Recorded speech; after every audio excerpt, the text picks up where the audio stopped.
Declaration of dividend.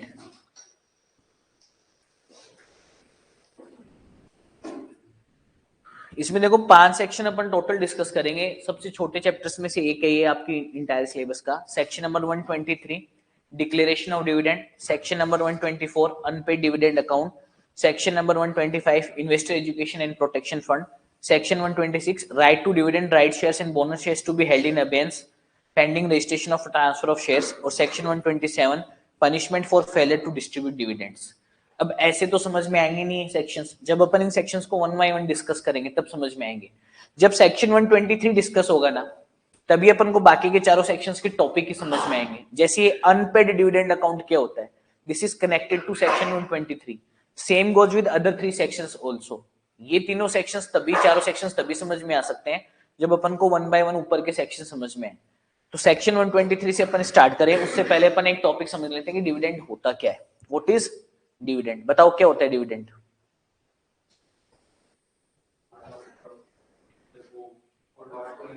जो भी company के मेंबर्स होते हैं उनको कंपनी के प्रॉफिट में से जो हिस्सा दिया जाता है दैट इज कॉल्ड डिविडेंड। ठीक है, कंपनी ने जो भी अर्न किया है, वो जो अर्न किया है वो किसका होता है? सब कुछ एक्सपेंसेस वगैरह, प्रेफरेंस शेयर होल्डर्स का डिविडेंड देने के बाद, इक्विटी शेयर होल्डर्स का। लेकिन ऐसा जरूरी नहीं है कि कंपनी ने जो भी अर्न किया वो कंपनी अपने इक्विटी शेयर होल्डर्स को बांट दे। कंपनी अपने पास रिजर्व्स भी होल्ड कर सकती है। जो पोर्शन प्रॉफिट का इक्विटी शेयर होल्डर्स के लिए अवेलेबल था उसमें से जो पोर्शन उनको दिया गया है उस पोर्शन को अपन क्या बोलते हैं? डिविडेंड बोलते हैं।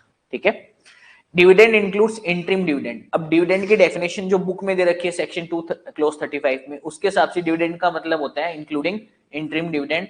The term interim dividend means the dividend declared between the two AGMs. और इंटरिम डिविडेंड का मतलब होता है, जनरली कंपनी क्या करती है कि एक एजीएम होने के बाद उस एजीएम पर डिसाइड करती है कि कितना डिविडेंड देना है, फिर उसके बाद कंपनी नेक्स्ट डिविडेंड अगले एजीएम पर ही देती है। लेकिन अगर कंपनी किसी कारण से प्रॉफिटेबल है और कंपनी के डायरेक्टर्स को लगता है कि कंपनी के मेंबर्स को उस प्रॉफिट का हिस्सा साल के दौरान भी मिलना चाहिए, तो लास्ट एजीएम जो हुई थी और अब जो एजीएम होगी उसके बीच में भी अगर कंपनी डिविडेंड देना चाहे तो दे सकती है। उसे अपन क्या बोलेंगे? Interim dividend. ठीक है, dividend declared between two AGMs is called interim dividend. ठीक है, अब आगे डिस्कस करते हैं फाइनल डिविडेंड और इंटरिम डिविडेंड की प्रोसीजर क्या होती है। Firstly dividend is recommended by the board. Obviously देखो कोई भी जो डिविडेंड होता है ना वो बोर्ड के द्वारा रिकमेंड किया जाएगा। ऐसा क्यों होता है बताओ? मेंबर्स क्यों नहीं डिसाइड कर सकते? मेंबर्स तो बोलेंगे ना मैं तो प्रॉफिट दे दो। अच्छा आपसे कोई पूछे 500 रुपए दे दूंगा, मम्मी पूछे, तो आप क्या बोलोगे? नहीं नहीं मम्मी, ऐसा कोई बोलेगा? ऑब्वियसली बोलेंगे हाँ हाँ बढ़िया ये दे दो, 1000 रुपए दे दूंगा, बढ़िया, और भी बढ़िया दे दो। तो आप कभी खुद को मिलने वाले पैसों के लिए मना नहीं करोगे। तो मेंबर्स को अगर सीधा पावर दे दिया जाए कि आप डिसाइड करो डिविडेंड का, तो मेंबर्स तो बोलेंगे हमें डिविडेंड दे दो। कोई एम्प्लॉय को पूछा जाए आप खुद डिसाइड करो अपनी सैलरी का, तो वो तो बोले सर काम पर नहीं बुलाए बिना भी दे सकते हो क्या? ऐसा कोई प्रावधान भी निकाल रहे हो क्या? नहीं है ना। ऑब्वियसली आप उसके पास पावर थोड़ी दे सकते हो जिसको बेनिफिट मिलने वाला है। तो इसीलिए ये कॉमन सेंस की बात है कि जो भी डिविडेंड होता है ना वो बोर्ड के द्वारा रिकमेंड किया जाएगा। Firstly board will recommend the dividend. ठीक है, then members in the AGM में declare the dividend by passing OR. OR को हाईलाइट कर लेना, ओआर पास करना पड़ेगा। स्पेशल रिजोल्यूशन की रिक्वायरमेंट नहीं है, ऑर्डिनरी रिजोल्यूशन से भी काम चल जाएगा। Declaration of dividend at an AGM is an item of ordinary business. अब ये क्या होता है, इसके लिए अपन को चैप्टर नंबर 7 में समझना पड़ेगा। तो इसके आगे लिख दो चैप्टर नंबर 7। किसके आगे? ऑर्डिनरी बिजनेस को अंडरलाइन करके, ये चैप्टर नंबर 7 में आएगा। The members may reduce the rate of amount recommended by the board, but they cannot increase it. अब ऐसा बहुत इंपॉर्टेंट है करना, जो भी बोर्ड ने रिकमेंड किया ना डिविडेंड का परसेंटेज या डिविडेंड की अमाउंट, अगर मेंबर चाहे तो उसको कम कर सकते हैं लेकिन बढ़ा नहीं सकते। ऑब्वियस सी बात है, अगर मैनेजमेंट बोल रहा है एम्प्लॉय को कि तुम्हारी सैलरी 1,20,000 रुपए कर देते हैं, तो एम्प्लॉय थोड़ी डिसाइड कर सकता है नहीं सर 1.5 लाख तो कर ही दो, फिर तो वो तो कितनी भी करवा लेगा। तो वही बात होगी ना कि बोर्ड जितना रिकमेंड करता है ना, मेंबर्स उसको चाहे तो अलाउ कर सकते, उसको चाहे तो नॉट अलाउ कर सकते, लेकिन उसको इंक्रीज नहीं कर सकते। कम कर सकते हैं, बराबर रख सकते हैं, लेकिन ज्यादा नहीं कर सकते। तो board will decide the maximum amount of dividend that can be issued to the members. Members can decrease the amount but can not increase it. ठीक है, और कौन सा रिजोल्यूशन पास करेंगे मेंबर्स अलाउ करने के लिए डिविडेंड को? ओआर, इंटरिम डिविडेंड बोर्ड के द्वारा डिक्लेयर किया जाता है। ऑब्वियसली जब आप दो एजीएम्स के बीच में डिक्लेयर कर रहे हो, आपने मेंबर्स की मीटिंग तो बुलाई नहीं, बोर्ड ने खुद ने डिक्लेयर कर दिया। तो बोर्ड अगर दो एजीएम्स के बीच में डिविडेंड डिक्लेयर करता है तो कौन डिक्लेयर करेगा डिविडेंड? बोर्ड ही करेगा। डिसाइड भी बोर्ड करेगा, डिक्लेयर भी बोर्ड करेगा। ऊपर वाले में रिकमेंड कौन करता है? बोर्ड। और डिक्लेयर कौन करता है? मेंबर्स। समझ के? मेंबर्स जो डिक्लेयर करेंगे डिविडेंड वो ऑर्डिनरी रेजोल्यूशन पास करके करेंगे, प्लस मेंबर्स जो भी बोर्ड ने रिकमेंड किया है उससे ज्यादा डिविडेंड डिक्लेयर नहीं कर सकते, कम कर सकते, करना चाहे तो ज्यादा नहीं कर सकते। अब कंडीशन सेक्शन 123 मेन पोर्शन चालू होता है इस टॉपिक का। सेक्शन 123 है किस चीज के बारे में? देखो, condition for declaration and payment of dividend सबसे इंपॉर्टेंट सेक्शन है इस पर्टिकुलर चैप्टर का ही 123। इससे बाकी के सेक्शन जुड़े हुए हैं। देखो, कहां से डिविडेंड डिक्लेयर किया जा सकता है? सबसे पहले profits of the company for the current year or for the previous financial years and remaining undistributed or both. Money is provided by central government or state government in pursuance of guarantee given by it. दो जगह से पैसे आ सकते हैं, या तो आपके current year के प्रॉफिट से, या पहले के जो कमाए हुए प्रॉफिट है आपने जो बांटे नहीं थे मेंबर्स को उनमें से, या दोनों में से मिलाकर भी दे सकते हो आप। इस साल का जो प्रॉफिट है, पहले के जो डिस्ट्रीब्यूटेड प्रॉफिट है उनको जोड़ लिया, उसमें से डिविडेंड डिक्लेयर कर दिया। ठीक है, ऐसा भी कर सकते हो। इसके अलावा एक ऑप्शन और है जो कि कुछ कंपनीज को फैसिलिटी मिलती है। सेंट्रल गवर्नमेंट या स्टेट गवर्नमेंट है ना, कुछ कंपनीज के केस में गारंटी देता है कि ये कंपनी अगर प्रॉफिट नहीं भी कमा पाए ना तो इसके मेंबर्स को हम डिविडेंड देंगे। तो कोई अमाउंट अगर सेंट्रल गवर्नमेंट या स्टेट गवर्नमेंट ने डिक्लेयर कर रखी है डिविडेंड के रूप में, गारंटी के रूप में, तो ऐसी कंपनी को जो सेंट्रल गवर्नमेंट या स्टेट गवर्नमेंट से पैसे मिलेंगे ना, वो उसमें से भी डिविडेंड डिक्लेयर कर सकते हैं। क्लियर? अगला है manner of computing profit. Profit कैसे कंप्यूट किया जाएगा?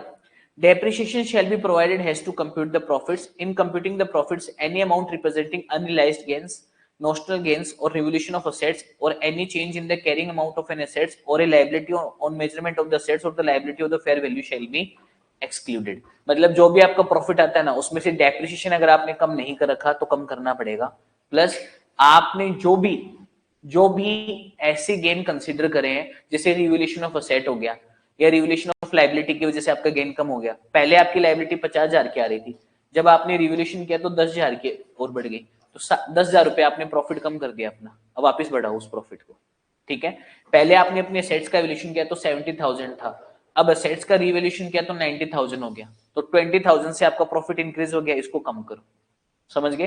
Revaluation of assets and revaluation of liabilities की वजह से जो भी प्रॉफिट कम या ज्यादा हो रहा है उसको कम या ज्यादा को उल्टा करके आपको जो भी प्रॉफिट है वो कैलकुलेट करना पड़ेगा। रिवैल्यूएशन ऑफ असेट्स की वजह से ज्यादा हुआ होगा प्रॉफिट तो उसे कम कर दो, रिवैल्यूएशन ऑफ लायबिलिटीज की वजह से प्रॉफिट कम हुआ होगा तो उसे ज्यादा कर दो। और ये वाइस वर्सा भी हो सकता है, कई बार रिवैल्यूएशन ऑफ असेट्स की वजह से प्रॉफिट कम भी हो सकता है अगर वैल्यूएशन कम आए हैं तो। ठीक है, वो सब तो आपको अकाउंट्स में पता है कैसे क्या होता है, तो उसके हिसाब से अपन को कम या ज्यादा करना पड़ेगा। आगे नोशनल गेन का मतलब जो हुआ नहीं है लेकिन दिख रहा है होगा, जैसे आप लोगों ने वो एक एस पढ़ा होगा ना, प्रोविजन फॉर बैड डेट्स वाला, कंटीजेंट लायबिलिटी, कंटीजेंट एसेट्स वाला, तो वो सब नोशनल गेन या नोशनल प्रॉफिट होते हैं जो लग रहा है होगा लेकिन हुआ नहीं है ऐसा। अगला, past years losses and depreciation to be set off before any dividend is declared, the following shall be set off against the profit of the current year. Losses of any previous year financially not provided for, depreciation for any previous year previous financial year not provided for। आप कोई भी dividend declare करते हो उसके पहले आपको पहले के साल के अगर एक्यूमुलेटेड लॉसेस है या पहले के साल का अनडिस्ट्रीब्यूटेड डेप्रिसिएशन है, मतलब आपने डेप्रिसिएशन कम ही नहीं कर रखा पहले, तो आपको कम करना पड़ेगा। फिर उसके बाद अगर प्रॉफिट बचता है तो ही आप डिविडेंड डिक्लेयर कर सकते हो, अदरवाइज नहीं। ऐसी सिचुएशन नहीं होनी चाहिए कि कंपनी एक तरफ तो लॉसेस शो कर रही है अपनी बैलेंस शीट में और दूसरी तरफ मेंबर्स को डिविडेंड दे रही है। भाई कैसे दे रहे हो मेंबर्स को डिविडेंड? जब आपकी कंपनी लॉस से सफर कर रही है तो डिविडेंड कहां से है? पिछले 3 सालों से कंपनी की लॉस चल रहे थे, वो लॉस इकट्ठी करके 50 लाख हुए हैं, इस बार कंपनी के 15 लाख का प्रॉफिट हो गया तो कंपनी बोले डिविडेंड देंगे। क्यों देंगे? पहले वो लॉस तो सेट ऑफ करो जो पहले से चलता हुआ रहा है, उसके बाद जब कंपनी प्रॉफिटेबल हो जाए तब देना डिविडेंड। तो इसीलिए कोई भी करंट ईयर के प्रॉफिट में से कंपनी डिविडेंड देती है ना, तो कंपनी को मेक श्योर करना है कि उसमें से पहले के अगर कोई लॉसेस है तो वो कम हो गए, और पहले का अगर आपने कोई डेप्रिसिएशन अगर क्लेम नहीं कर रखा, डेप्रिसिएशन अगर प्रॉफिट से कम नहीं कर रखा तो अब कब करो। ठीक है, उसके बाद अगर कुछ बचा ना प्रॉफिट तब आप डिविडेंड डिक्लेयर कर सकते हो। क्लियर? आगे depreciation, depreciation shall be provided in accordance the provision of schedule 2। Depreciation कैसे कैलकुलेट किया जाएगा, जो भी शेड्यूल 2 में लिख रखा है। अब शेड्यूल 2 अपने सिलेबस में है नहीं कोई, तो अपन ऐसे कंप्यूट नहीं करेंगे, अपन को बस लिखा हुआ मिलेगा, अपन वो कम कर देंगे। अगला पॉइंट है transfer to reserve. Transfer to reserve is not mandatory. ये कंपनी में transfer to reserve as percentage of its profits as it में डीम फिट। अब देखो पहले क्या हुआ करता था, मैं आपको बताता हूँ। कंपनीज एक्ट 2013 आने से पहले ना, अगर कोई भी कंपनी डिविडेंड डिक्लेयर करती थी ना, तो जितना डिविडेंड डिक्लेयर करते ना, उसके हिसाब से उसका कुछ परसेंटेज या एक फिक्स परसेंटेज कंपनी को किसमें ट्रांसफर करना पड़ता था, रिजर्व्स में। अब ऐसी कोई रिक्वायरमेंट नहीं है, कंपनी को रिजर्व में ट्रांसफर करना कंपलसरी नहीं है। कंपनी का जो भी प्रॉफिट है कंपनी डिविडेंड के रूप में डिक्लेयर कर सकती है, कोई दिक्कत नहीं है। रिजर्व्स में ट्रांसफर करना इज नॉट कंपलसरी। कोई कंपनी करना चाहे तो करे, कितना करना चाहती है कितना नहीं करना चाहती है कंपनी की खुद की माइंडसेट पर है, खुद के डिसीजन पर है, ठीक है। अगला, declaration of dividend out of reserves. अगर कंपनी को रिजर्व में से डिविडेंड डिक्लेयर करना है तो क्या होगा, इसका मतलब क्या समझाओ, किसी को कुछ समझ में आया तो इस लाइन से। Declaration of dividend out of reserves मतलब अपन ने थोड़ी देर पहले पढ़ा था कि डिविडेंड किस में से डिक्लेयर हो सकते हैं। उसमें दो चीजें थी, करंट ईयर का प्रॉफिट और पहले का प्रॉफिट जो कि अनडिस्ट्रीब्यूटेड हो। तो रिजर्व नहीं था क्या उसका मतलब, नहीं। अनडिस्ट्रीब्यूटेड प्रॉफिट का मतलब होता है, आपने कभी किसी कंपनी की अगर बैलेंस शीट बनाई हो तो जनरल रिजर्व होता है, उसके बाद कई बार पी&एल लिखा होता है। तो वो पी&एल क्या है, वो ऐसा प्रॉफिट का हिस्सा जो ना तो आपने डिविडेंड के रूप में डिक्लेयर किया है, ना ही आपने रिजर्व्स में ट्रांसफर किया। अगर आप रिजर्व में ट्रांसफर कर देते ना प्रॉफिट को, तब तो वो रिजर्व बन चुका है। अगर आप उसे नहीं ट्रांसफर करते और डिविडेंड के रूप में भी डिक्लेयर नहीं करते, तो वो क्या होते हैं आपके एक्यूमुलेटेड प्रॉफिट्स, अनडिस्ट्रीब्यूटेड प्रॉफिट। मतलब प्रॉफिट का ऐसा हिस्सा जो आपने बांटा नहीं है। रिजर्व्स में अगर आपने ट्रांसफर कर दिया ना उसको, तो अनडिस्ट्रीब्यूटेड प्रॉफिट नहीं है, फिर वो क्या है, रिजर्व है वो, ठीक है। चलो आगे देखो। If for any financial year there is inadequacy of और absence of profit, but a company intends to declare dividend out of accumulated profits of the previous years which have been transferred to reserves, अगर ये reserves में transfer नहीं किए हुए होते ना, तब तो नॉर्मली आप जैसे डिविडेंड डिक्लेयर करना चाहो वैसे कर सकते हो। जैसे एक एग्जांपल ले लेता हूं मैं, एक कंपनी है, उसके करंट ईयर के प्रॉफिट है 10 लाख रुपीस, ठीक है। प्रीवियस ईयर्स के एक्यूमुलेटेड प्रॉफिट है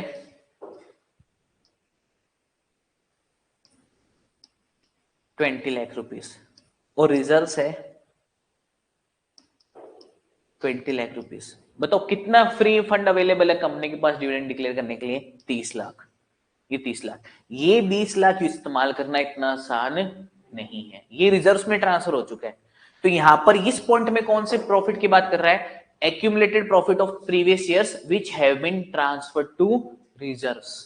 तो अगर रिजर्व्स में ट्रांसफर हो गया है तो वो फ्री फ्लो पैसा नहीं है, आप रिजर्व में से विड्रॉ कर रहे हो। रिजर्व क्यों बनाती है कोई भी कंपनी, मुझे बताओ। Why reserves are necessary for any company, ताकि कंपनी को फ्यूचर में अगर कोई प्रोजेक्ट करना है, या फ्यूचर में अगर कंपनी को किसी चीज की अनसर्टेनिटी लग रही है, या फ्यूचर में अगर कंपनी किसी चीज को एक्सपेंड करना चाहती है, तो कंपनी को वो रिजर्व में से पैसा काम में आ सकता है, इसलिए बनाती है। अब अगर आप रिजर्व में से पैसा विड्रॉ कर रहे हो, मतलब कंपनी ने पहले जिस काम के लिए पैसा रखा था उससे कंपनी कॉम्प्रोमाइज कर रही है, समझ गए। जैसे आपने कभी सोचा था कि मैं पैसे इकट्ठे करके गाड़ी लाऊंगा, लेकिन अचानक से घर में किसी की तबियत खराब हो गई, तो आपको अपनी गाड़ी के सपने को कॉम्प्रोमाइज करना पड़ेगा ना, वो पैसे अगर इस्तेमाल करने हैं। तो आप रिजर्व में से विड्रॉ कर रहे हो ना, तो रिजर्व में से विड्रॉ करने इसका मतलब कंपनी किसी ना किसी चीज पर कॉम्प्रोमाइज कर रही है। तो क्यों करे रिजर्व में से विड्रॉ, इतनी आसानी से तो नहीं करने देंगे। तो कंपनी को 3 कंडीशन पूरी करनी पड़ेगी जो नीचे दे रखी है। मेरी बात ध्यान से सुनो, प्रॉफिट के 2 हिस्से होते हैं। पहले के सालों के जो प्रॉफिट होते हैं ना, उसमें से कुछ पैसा ऐसा होता है जो आपके पी&एल अकाउंट में पड़ा है, और कुछ पैसा ऐसा होता है जो रिजर्व्स में जा चुका है। जो पैसा पी&एल अकाउंट में पड़ा है ना, उसकी बात नहीं कर रहा है, वो तो आप आसानी से इस्तेमाल कर सकते हो। वो तो आपने प्रॉफिट इकट्ठा किया था, आपने रिजर्व में भी ट्रांसफर नहीं किया, तो एक तरीके से किसका ही प्रॉफिट है, वो इक्विटी शेयर होल्डर्स का ही है। रिजर्व्स भी इक्विटी शेयर होल्डर्स के होते हैं, डोंट मिस्टेकन मी। ऐसा मत करना कि गलत समझ लो। सर आप बोलोगे सर शेयर होल्डर्स फंड निकालते हैं तो उसमें रिजर्व भी तो ऐड करते हैं, मैं ये नहीं बोल रहा। लेकिन रिजर्व का पैसा आप प्रॉफिट डिविडेंड के रूप में नहीं देना चाहते, इसीलिए आपने उसे किस में ट्रांसफर किया था, रिजर्व में। लेकिन जो पैसा आपने रिजर्व में भी ट्रांसफर नहीं किया, डिविडेंड के रूप में भी डिक्लेयर नहीं किया, इसका मतलब कंपनी वो चाहे तो डिविडेंड के रूप में डिक्लेयर कर सकती है बिना किसी कंडीशन के, समझ गए। रिजर्व में क्या हुआ पैसा, ट्रांसफर किया हुआ पैसा अगर कंपनी डिविडेंड के रूप में डिक्लेयर करना चाहती है कर सकती है, लेकिन सब्जेक्ट टू कंडीशंस। अपने याद है ट्रांसफर के केस में दो चीज पड़ी थी, एक तो बता था फ्री ट्रांसफर जो कि पब्लिक कंपनी के केस में होता है, और एक ट्रांसफर विद रिस्ट्रिक्शंस जो कि प्राइवेट कंपनी के केस में होता है। ये मान लो जो ट्रांसफर के प्रोविजंस थे ना पब्लिक कंपनी और प्राइवेट कंपनी को लेकर, वैसे ही रिजर्व्स की प्रोविजन है। अगर आप रिजर्व में से डिविडेंड देना चाहते हो तो प्राइवेट कंपनी के जैसे, और अगर आप पहले के प्रॉफिट जो कि रिजर्व में ट्रांसफर नहीं किए गए उसमें से डिविडेंड देना चाहते हो तो वो फ्री ट्रांसफर के जैसे, पब्लिक कंपनी के जैसे। अब समझ में आ गई बात क्या बोलना चाह रहा हूं। तो ये वो पैसा है जो कंपनी ने पहले के प्रॉफिट इकट्ठे किए हुए हैं और जो कि किस में ट्रांसफर किए जा चुके हैं, रिजर्व्स में। ठीक है, अब पढ़ते हैं क्या क्या है। रूल 3 के हिसाब से क्या क्या कंडीशन है। पहली कंडीशन है rate, the rate of dividend declared shall not exceed the average of the rates at which dividend was declared by the company in the immediately preceding 3 financial years. However, this condition shall not apply to a company which has not declared any dividend in each of the immediately 3 preceding financial year. पिछले 3 financial year में आपने जो भी dividend declare किया है उसकी average rate ले लो, वो आपकी मैक्सिमम रेट होगी अगर आप रिजर्व में से डिविडेंड डिक्लेयर कर रहे हो तो। से फॉर एग्जांपल 10% आपने पिछले फाइनेंशियल ईयर में किया था, उससे पिछले फाइनेंशियल ईयर में आपने 12% किया था, और उससे पिछले फाइनेंशियल ईयर में आपने मान लो 11% किया था। अगर आप इनका सम करोगे तो इट विल बी 33%, इनका एवरेज निकालोगे तो 11%। मैक्सिमम कंपनी कितना डिविडेंड डिक्लेयर कर सकती है, 11%। लेकिन अगर मान लो कंपनी ने पिछले 3 में से सिर्फ 2 फाइनेंशियल ईयर में डिविडेंड डिक्लेयर किया, एक में नहीं किया, तो उन 2 का एवरेज ले लेंगे। सिर्फ एक में किया पिछले तीनों में से तो वही रेट अप्लीकेबल हो जाएगी। लेकिन अगर मान लो पिछले तीनों फाइनेंशियल ईयर में कंपनी ने डिविडेंड नहीं दिया, कंपनी ने डिविडेंड दिया था 5 साल पहले, तो पिछले 3 सालों में नहीं दिया ना, तो ये पॉइंट अप्लीकेबल नहीं होगा, फिर बाकी के पॉइंट से कंसीडर करेंगे। ठीक है, अगला पॉइंट अमाउंट ड्रॉन,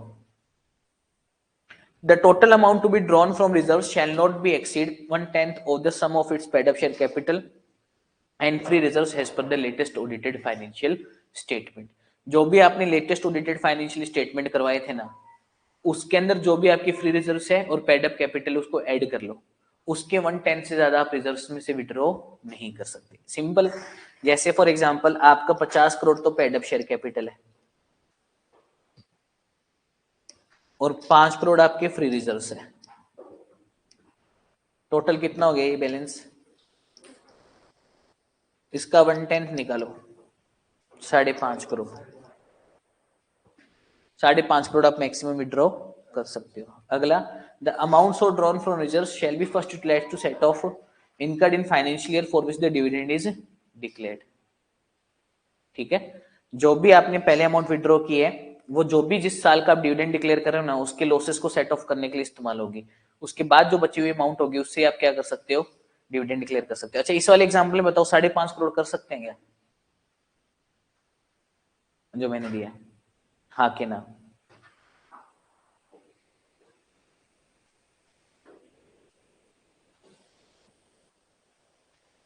कर सकते हैं।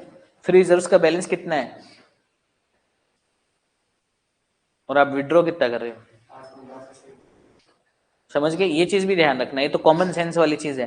बैलेंस से ज्यादा कैसे विड्रॉ कर लोगे, आपकी जेब में 100 रुपए और आप 200 रुपए की चीज खाए, बोले कैसे? कोई जवाब नहीं आपके पास। कैश बैलेंस कभी नेगेटिव होता है क्या? 500 रुपए 700 रुपए गए, 200 रुपए गया तो क्रेडिटर्स होंगे, फिर 500 रुपए कैश का बैलेंस तो मैच होना चाहिए ना। वैसे आपके रिजर्व में है ही 5 करोड़ रुपए, तो आप 5.5 कैसे विड्रॉ करोगे? तो मैक्सिमम इस केस में 5 करोड़ ऑटोमेटिकली हो जाएगा वो। ठीक है ना, ये मतलब एक नहीं भी बताई जाए तो याद रखने वाली चीज है, क्योंकि ये सामने आया, मैंने एग्जाम्पल ही ऐसे ले लिए हैं, पर अगर मैं 15 करोड़ लेता तो ये 65 हो जाते और यहाँ पर 6.5 हो जाते, फिर ये बात ही डिस्कस नहीं होती, क्योंकि 15 करोड़ का बैलेंस है तो 6.5 करोड़ तो आराम से विड्रॉ कर सकते हैं, ये बात ही डिस्कस नहीं हो पाती इसीलिए। ठीक है ना, ध्यान रखना, आप जितना अमाउंट विड्रॉ करें उतना रिजर्व में है तो सही है।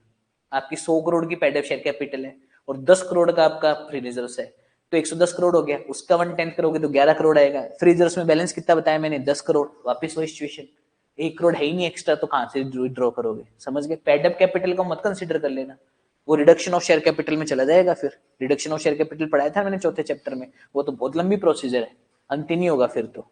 ठीक है ना, आगे चलते हैं। The balance of reserves after such withdrawal shall not follow 15% of the paid up share capital. ये लो, इटली बीट और आ गई। अब बताओ लो, पेड अप शेयर कैपिटल के 15% के बराबर बैलेंस रहना चाहिए। ऊपर वाला एग्जांपल देखो, वापस करो इसको। इसका 1/10 कितना होता है पहले लिमिट के हिसाब से? 5.5 करोड़। और 50 करोड़ का 15% कितना होता है?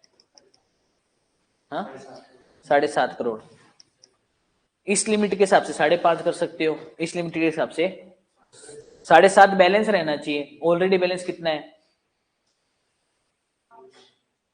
कर ही नहीं सकते, 1 रुपया भी नहीं विड्रॉ होगा। समझ गए क्या? आप ऑलरेडी कितना बैलेंस मेंटेन कर रहे हो रिजर्व्स में पेड अप शेयर कैपिटल का? 10% खाली। और मिनिमम बैलेंस कितना चाहिए रिजर्व्स के अंदर पेड अप शेयर कैपिटल का? 15। तो कंपनी यहाँ पर रिजर्व में से विड्रॉ नहीं कर पाएगी। मैं समझा क्या हूं, समझ में तो आ रही है बात? अब इसको 15 करोड़ कर देते हैं। अब निकालो, कंपनी बताओ कितना दे सकती है डिविडेंड? ये 6.5 हो गया। लो, हाँ, 15 में से 7.5 करे तो 7.5 बचते हैं, तो 6.5 दे सकती है कंपनी। ठीक है ना? और चेंज करते हैं यार। अब निकालो, अब मैं सब मिटा रहा हूं ये। अब निकालो वैल्यू, इन दोनों के हिसाब से लिमिट निकालो। जो अपन परसेंटेज वाली लिमिट है वो बाद में साथ में कंसीडर करके एक एग्जांपल कर लेंगे। इन दोनों का निकालो पहले, हैं? इन दोनों को टोटल करोगे तो 60 करोड़ हो गया। तो पहले के हिसाब से कितनी लिमिट आएगी? 6 करोड़। और दूसरे के हिसाब से 7.5 कैसे? क्या डिवाइड होगा? हेलो, 10% कर दिया ना मैंने। 1/10 करो या 10% करो, एक ही बात होती है। क्या मतलब? मैथ इतनी खराब थोड़ी थी मेरी। नहीं, मैंने बाद में लगाया, मैं लगाना भूल गया था। ठीक है ना? हाँ भाई, दूसरी लिमिट कितनी आएगी? इसका बैलेंस कितना रहना चाहिए? 50 करोड़ का 15% माइनस 10 करोड़। ये अमाउंट निकाल सकते हो आप। कितनी आएगी? सॉरी, 10 करोड़ माइनस, उल्टा कर दिया मैंने। कितना बैलेंस है ऑलरेडी? 10 करोड़। और इसमें मिनिमम बैलेंस कितना रहना चाहिए?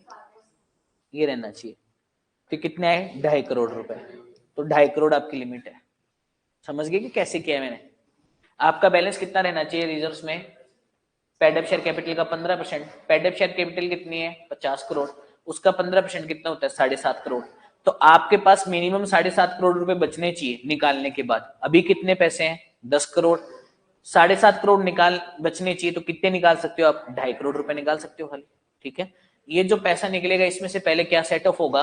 करंट ईयर के लॉसेस। उसके बाद अगर कुछ बचता है तो आप क्या कर सकते हो? डिविडेंड डिक्लेयर कर सकते हो, वरना नहीं। रूल 3 किस पर अप्लाई नहीं होता? गवर्नमेंट कंपनी पर अप्लाई नहीं होता। कौन सी गवर्नमेंट कंपनी में? जिसमें entire paid up share capital central government या स्टेट गवर्नमेंट या इनके कॉम्बिनेशन के द्वारा हेल्ड की गई हो। Entire paid up share capital, not just 51% और मोर।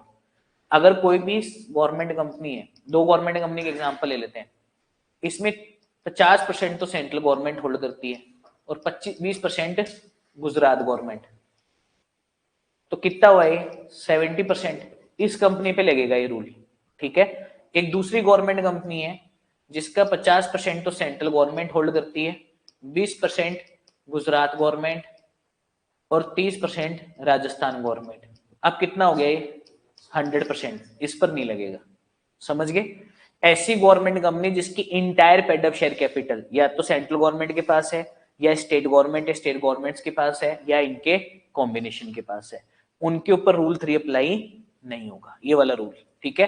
वो कितना भी डिविडेंड दे सकती है अपने रिजर्व में से, जितना रिजर्व का बैलेंस है ऑब्वियसली मैक्सिमम उतना कितना भी दे सकती है। इसका मतलब नहीं कि रिजर्व नेगेटिव में चल रहा है, जितना रिजर्व में बैलेंस पड़ा है उतना पूरा यूटिलाइज कर सकती है। Dividend, no dividend shall be declared और paid by the company from its reserve then other than free reserves. Free reserves के अलावा कोई आप रिजर्व इस्तेमाल नहीं कर सकते। Securities premium account, revaluation of assets reserve account, ये सब, ये ना डीआरआर, सीआरआर, ये कोई रिजर्व इस्तेमाल नहीं हो सकते। ठीक है ना? सिर्फ रिजर्व्स होंगे। आगे क्या दे रखा है?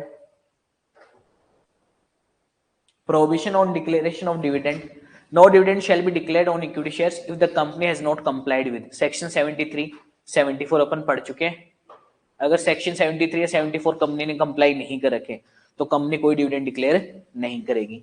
आगे किसको डिविडेंड दिया जा सकता है? जो भी कंपनी का रजिस्टर्ड शेयर होल्डर है उसको दिया जा सकता है, या रजिस्टर्ड शेयर होल्डर ने अगर किसी और को देने के लिए बोला है तो उसको दिया जा सकता है, या जो भी रजिस्टर्ड शेयर होल्डर है उसका बैंकर. बैंकर मतलब समझ गए क्या? सीधा उसके बैंक अकाउंट में आ गया. ठीक है. आगे mode of payment of dividend.